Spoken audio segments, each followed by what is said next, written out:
अपना मस्ती चैनल में आप सभी का स्वागत है। आप सभी का दिल से लव यू।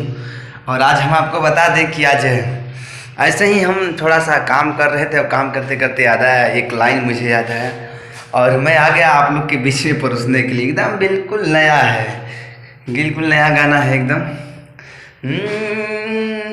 जब से गईली याद न कैली कि जब से गईली याद न कैली उता खुश बड़ी जाके ससुरार में किने तड़पतानी दिन राति याद में, एने तड़पतानी दिन राति याद में कि हमारा से कैले रही वादा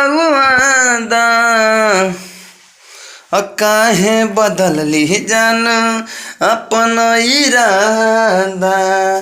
कहलऊ बतिया सच कही दिहली, कहलऊ बतिया सच कही दिहली।